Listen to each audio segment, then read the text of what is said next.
दोस्तों नमस्कार। कभी कभी सुप्रीम कोर्ट के पन्ने भी खोलने चाहिए।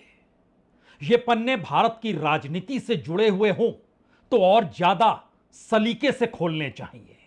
और अगर इन पन्नों के भीतर यह भी दर्ज हो कि विपक्ष की भूमिका सत्ता को निशाने पर लेना और इन सब के बीच भारत अगर युद्ध काल में भी फंसा हुआ हो तब भी सुप्रीम कोर्ट ने कोई टिप्पणी क्यों नहीं की, और इस वक्त सुप्रीम कोर्ट ने विपक्ष के नेता पर टिप्पणी क्यों कर दी।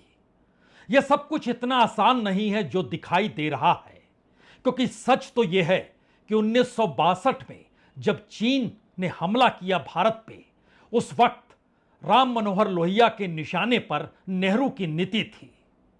सुप्रीम कोर्ट के भीतर भी एक सुनवाई हुई थी नेहरू की नीति को लेकर, भारत की सेना के जो स्वाभिमान था उसको लेकर भी। लेकिन सुप्रीम कोर्ट ने कोई टीका टिप्पणी नहीं की और वो मामला बैरंग लौटा दिया। इमरजेंसी के दौर को भी याद कीजिएगा तो स्थिति और ज्यादा भयावह थी। जयप्रकाश नारायण के निशाने पर इंदिरा गांधी थी और स्थिति इतनी विकट थी कि जिस वक्त जेपी ने इस देश के सैनिकों से यह ऐलान किया, पुलिसकर्मियों से यह ऐलान किया कि अगर सत्ता ही गलत कर रही हो तो उन्हें सोचना चाहिए, एक झटके में इंदिरा गांधी ने देर नहीं लगाई और जयप्रकाश नारायण की इस हरकत को इस देश के खिलाफ करार दे दिया। अंतर्राष्ट्रीय तौर पर दुनिया भर में राजदूतों को पत्र भेज दिया गया। जेपी ने जिस बात का जिक्र किया है वो राजद्रोह से कम नहीं है। मामला सुप्रीम कोर्ट की चौखट पर भी पहुंचा था, लेकिन सुप्रीम कोर्ट ने इस राजनीति के बीच घुसने की हिम्मत नहीं की, या फिर उसने मान लिया कि दरअसल यह उसका पैमाना है ही नहीं, वो तो संविधान की व्याख्या करने के लिए बैठा है। उसके बाद पन्ने खोलिएगा तो हो सकता है आपके जहन में मंडल कमंडल की राजनीति के दौर में सुप्रीम कोर्ट की चौखट पर पहुंचे हुए बहुतेरे मामले हो। ना तो मंडल पर कोई टिप्पणी, ना ही कमंडल पर कोई टिप्पणी नहीं की गई। गुजरात में 2002 के दंगे या 1984 में जो सिखों का नरसंहार हुआ था, उसके मद्देनजर भी सुप्रीम कोर्ट तक मामला पहुंचा था। मामले की सुनवाई अपने तरीके से तब की जब संविधान का जिक्र था, लेकिन विपक्ष की राजनीति या राजनीतिक टीका टिप्पणियों को लेकर सुप्रीम कोर्ट ने कभी कम से कम विपक्ष के नेता को तो निशाने पर बिल्कुल नहीं लिया। और यह प्रक्रिया बहुत नजदीक तक आइएगा तो याद कीजिए, जब अमेरिका के साथ भारत की न्यूक्लियर डील हो रही थी, मनमोहन सिंह उस वक्त थे। उस वक्त भी देश की सुरक्षा, देश की अंतर्राष्ट्रीय कूटनीति के मद्देनजर न्यूक्लियर डील जो अमेरिका के साथ हो रही है, उसको लेकर भी सुप्रीम कोर्ट के दरवाजे को खटखटाया गया था राजनीतिक तौर पर, लेकिन सुप्रीम कोर्ट ने उस मामले को बैरंग लौटा दिया। अब इतिहास के इन पन्नों में घूमते हुए अगर मौजूदा वक्त में आप खड़े हो जाएंगे और अगर आपसे यह सवाल किया जाए कि इस वक्त ऐसा क्या है जब इस देश के भीतर न सिर्फ राजनीतिक तौर पर बल्कि लद्दाख के नागरिकों के भीतर के सवाल हों, इस देश की मीडिया रिपोर्ट्स हो, सैटेलाइट्स पिक्चर का जिक्र अंतर्राष्ट्रीय तौर पर हो रहा हो, वॉशिंगटन टाइम्स में भी खबर छपी हो, टाइम मैगजीन ने भी उस पर रिपोर्ट फाइल की हो, न्यूयॉर्क टाइम्स ने भी रिपोर्ट छापी हो, और देश के भीतर वो चाहे फ्रंटलाइन मैगजीन के भीतर 16 पन्ने की रिपोर्ट हो या पहले पन्ने पर हिंदू की लिखी हुई रिपोर्ट हो, और तो और टाइम्स ऑफ इंडिया और इंडियन एक्सप्रेस के पहले पन्ने पर भी यह रिपोर्ट हो कि चीन ने भारत की जमीन पर कब, कहां, कैसे, किस तरीके से, कितने क्षेत्रफल की जमीन पे कब्जा किया हुआ है, और तो और बात अगर आगे बढ़ते बढ़ते इसका खुला जिक्र भारत का विदेश मंत्रालय भी एक वक्त करता हुआ दिखाई दे। कुछ शब्द सुन लीजिए। We have seen the announcement pertaining to the establishment of 2 new counties in Bhutan prefecture of China. Parts of jurisdiction of these so-called counties fall in India's Union Territory of Ladakh. We have never accepted the illegal Chinese occupation of Indian territory in this area. Creation of new counties will neither have a bearing on India's long-standing and consistent position regarding our sovereignty over the area, nor lend legitimacy to China's illegal and forcible occupation of the same. We have lodged solemn protest with the Chinese side through diplomatic channels. अच्छा है भारत के विदेश मंत्रालय के इस वक्तव्य को आपने शुरू में ही सुन लिया, क्योंकि सवाल यह वाकई बड़ा है, क्योंकि राष्ट्रीय अंतर्राष्ट्रीय तौर पर भारत और चीन की झड़प अगर अंतर्राष्ट्रीय संबंधों के मद्देनजर पूरी दुनिया में घुमड़ रही हो और भारत के भीतर जो गलवान में हुआ, जो लद्दाख में होता रहा, जो अरुणाचल के प्रदेश के भीतर होता रहा, इन तमाम परिस्थितियों के भीतर जो भी रिपोर्ट सैटेलाइट पिक्चर्स तक के जरिए निकलकर आई, उसके बावजूद अगर सुप्रीम कोर्ट के जज सीधे तौर पर इस देश के विपक्ष के नेता राहुल गांधी से यह कहते हैं कि यह वो ठीक नहीं कर रहे हैं, यह तो देश प्रेम कतई नहीं है, और तो और एक कदम आगे बढ़कर कहें कि आपको कैसे पता चला, तो क्या सुप्रीम कोर्ट को पता है? तो क्या सुप्रीम कोर्ट में फैसला या फैसले की व्याख्या करते हुए जो जज बैठकर बोल रहे हैं, क्या उन्हें जानकारी है राष्ट्रीय अंतर्राष्ट्रीय तौर पर जो चिंतन मनन भारत और चीन के संबंध और भारत की सीमा के भीतर घुसे चीन को लेकर हो रहा है, क्या उनको जानकारी है या नहीं है? या फिर जज तो सिर्फ और सिर्फ संविधान के मातहत जो व्याख्या होती है उसी को करने के लिए बैठता है, उससे हटकर वो नहीं कहता है? तो क्या वाकई स्थिति गंभीर है? क्योंकि एक पूरी प्रक्रिया को अगर आप समझना शुरू करें तो अभी से मत समझिए, आप चले जाइए मनमोहन सिंह के कालखंड में भी सीबीआई के निशाने पर इस देश के विपक्षी नेता थे, कोई इंकार नहीं करेगा, और सुप्रीम कोर्ट ने सीबीआई पर टीका टिप्पणी करते हुए उसे पिंजड़े में बंद तोता करार दिया था। बहुत वक्त नहीं गुजरा है जब सीबीआई के बाद ईडी का नंबर आया, यह मोदी काल था, या मोदी काल है, और ईडी को लेकर जो टीका टिप्पणी तो दूर संसद के भीतर भी जो फैक्ट्स रखे गए, और खुद ईडी के अपने दस्तावेज बतलाते हैं किस तरीके से उतने कितने पॉलिटिशियंस के खिलाफ कैसी कार्रवाइयां की हैं, और सुप्रीम कोर्ट तक ने माना कि कन्विक्शन रेट आपका 1-2%, और तब लिस्ट मांगी गई तो 125 पॉलिटिशियंस के लिस्ट ईडी ने बकायदा सुप्रीम कोर्ट को सौंपे थे। लेकिन सुप्रीम कोर्ट ने विपक्ष या सत्ता पक्ष को लेकर कोई टीका टिप्पणी नहीं की। राजनीतिक तौर पर ना तो टीका टिप्पणी इस देश के भीतर सीबीआई को लेकर हुई, ना ईडी को लेकर हुई, ना ही इनकम टैक्स वालों को लेकर हुई, और तो और सीएजी दोनों को लेकर नहीं हुई। कैग की रिपोर्ट नहीं की टीका टिप्पणी, पॉलिटिकल तौर पर किसी नेता को निशाने पर नहीं लिया। सीवीसी जो इस देश की नौकरशाही को तय करती है, कभी नहीं ली निशाने पर किसी पॉलिटिशियन को। यानी एक लंबी फेरिस्त है इस देश के भीतर, और तो और अगर आप इलेक्टोरल बॉन्ड के भी दायरे में सुप्रीम कोर्ट की चौखट पर पहुंच जाएंगे तो भी राजनीतिक तौर पर टीका टिप्पणी कतई नहीं की सुप्रीम कोर्ट ने। इतना ही नहीं, सुप्रीम कोर्ट के पास मामला तो महाराष्ट्र के भीतर जब शिवसेना को तोड़ दिया गया तब भी गया था, और सुप्रीम कोर्ट ने फैसला देते वक्त यह माना था कि असंवैधानिक तरीके से महाराष्ट्र के राज्यपाल काम कर रहे थे। राजभवन राजनीतिक तौर पर सक्रिय था, लेकिन किसी नेता का नाम लेकर जो राजनीतिक सक्रियता के साथ जुड़ा हो, सुप्रीम कोर्ट ने उसे कटघरे में नहीं खड़ा किया। उसने सिर्फ संवैधानिक व्यवस्था के मातहत चीजों को बतलाया, जानकारी दी। वो शिवसेना का टूटना हो, वो एनसीपी का टूटना हो, वो मध्य प्रदेश के भीतर सत्ता में खरीद फरोख्त हो, वह गोवा के भीतर खरीद फरोख्त हो, वह उत्तराखंड के भीतर खरीद फरोख्त हो, तमाम जगहों पर सुप्रीम कोर्ट तक मामले बाखूबी गए हैं। कर्नाटक के भीतर तो खुला खेल कैसे हुआ था कोई भूल नहीं सकता है, किस तरीके से बीजेपी की सत्ता किस रूप में बनी थी। लेकिन टीका टिप्पणी राजनीतिक तौर पर सुप्रीम कोर्ट ने नहीं की।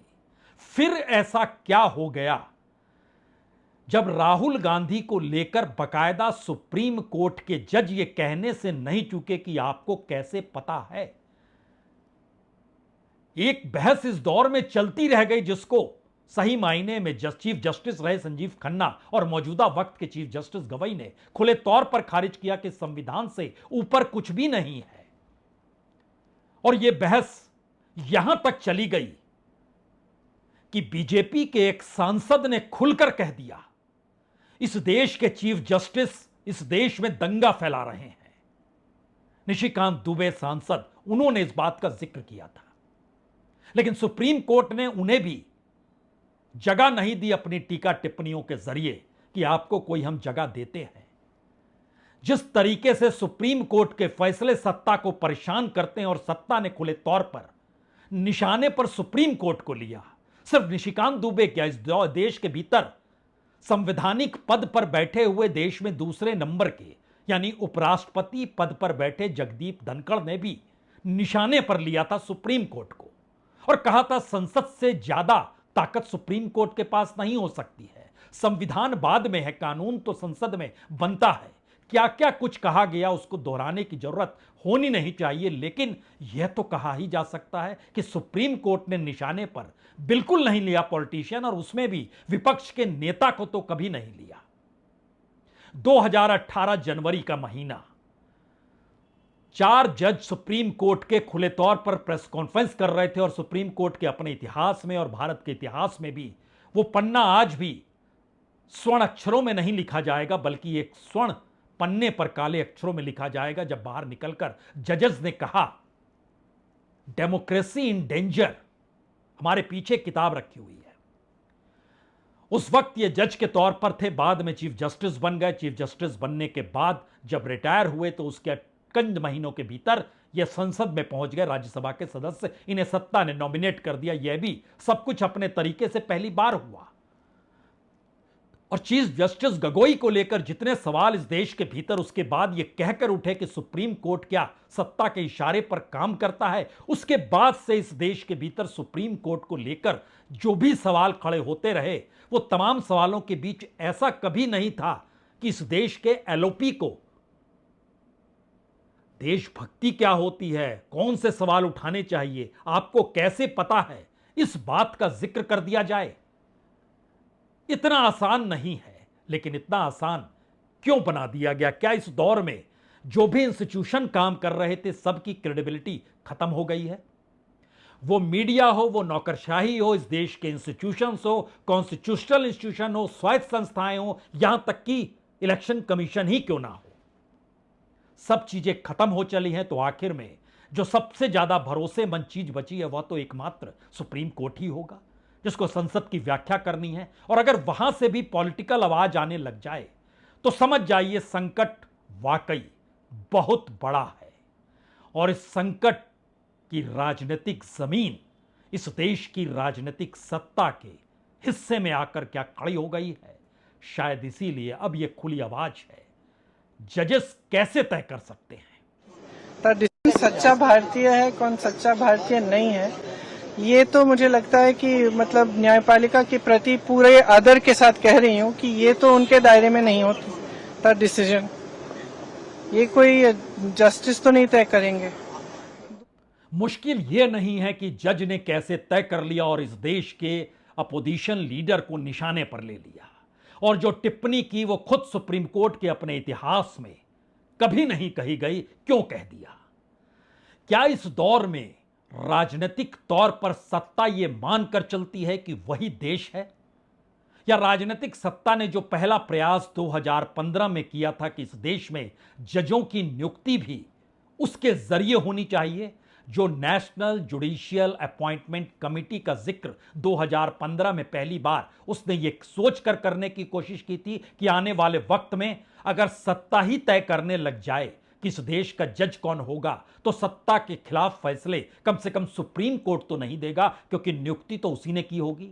यह अलग मसला है कि उस वक्त जो कमेटी बैठी उसने सरकार के इस प्रस्ताव को नकार दिया, खारिज कर दिया, और कॉलेजियम सिस्टम चल रहा है। लेकिन यह मंशा तो रही होगी, यह मंशा बार बार जागृत क्यों हो जाती है और इस वक्त वो खतरनाक मोड़ पर क्यों खड़ी है?